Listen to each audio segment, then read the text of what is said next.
The next video is about censorship and a particular 911 call that I was upset by.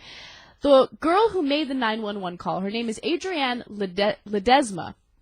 And what happened is her father collapsed. 3 weeks prior to collapsing, he had brain surgery. So she found him on the floor. He was having seizures, so she's like, I gotta call 911, obviously. So she calls 911, and something unbelievable happened. So let's go to the video, and we'll discuss it. In Park, every year, people dial 911 more than 14,000 times. And let's make it clear right up front, those emergency calls are generally very well handled. But that doesn't make what happened to Adrienne Ledesma any less shocking. I was really scared because, you know, it's my dad, and he fell. He was not supposed to fall like that. His fall was so frightening because he was just 3 weeks out of the hospital where he underwent brain surgery, and suddenly he's on the kitchen floor, unconscious and shaking with a severe seizure. I was scared. Like, I don't know, I was freaking out. So this 17-year-old grabbed her phone and dialed 911. She says she got no quick answers, so hung up and called again. Now, you know those emergency calls are recorded, but did you know the recording starts even before the call is answered? So you can hear her near panic when again she can't get an immediate answer, blurting out the F word just as the call is picked up. 911. I need an ambulance at 5 Hartway. But the Lincoln Park cop who takes the call admonishes her and only makes her more frantic. Well, okay, first of all, you don't need to swear over 911. Okay. And slow down. Ambulance. You haven't had a chance to tell him how serious this is, right? And he's already hung up the phone. Well, I thought my dad was going to die. I was really scared. So you called back. 911. Are you going to give me an ambulance? Are you going to swear again, you stupid? Are we going to Huh? have a No, you're not going to one. You lose your job? Your dad's still on the floor. Well, I'm thinking he's seriously hurt because he's still having a seizure, and it's a really long seizure. And I'm thinking that I want to, you know, complain about this guy because he shouldn't be hanging up on me. So she calls back a third time.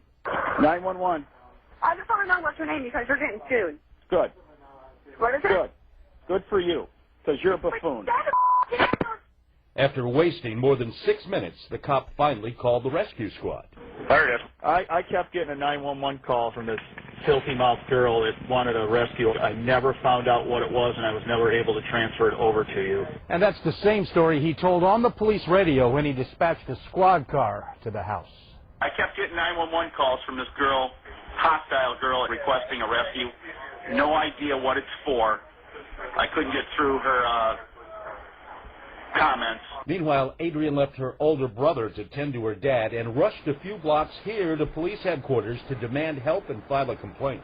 By now, she was even more agitated, more profane, and louder when the cop greeted her with this.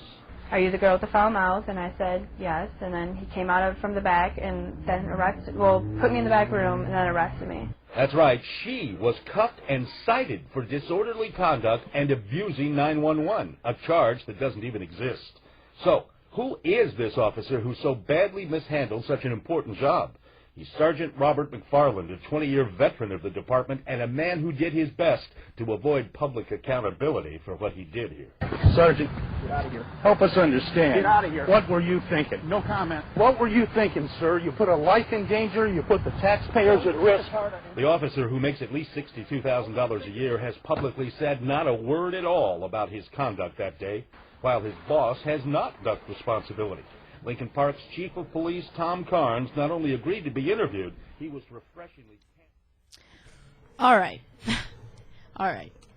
I can't tell you how angry that 911 call makes me. Robert McFarland can go suck it, okay? Because, listen to me.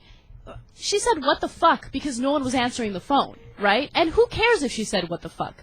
You know, as someone who is a 911 dispatcher, someone who's taking that 911 call, you need to be responsible enough to listen to what the person is saying, send the ambulance, and then if you have a problem with the woman's language, all right, address it then. But it wasn't like she was this crazy, like, it's not like she answered the phone and was like, wow, what the fuck, I'm gonna fucking kill you. No, she didn't say anything like that.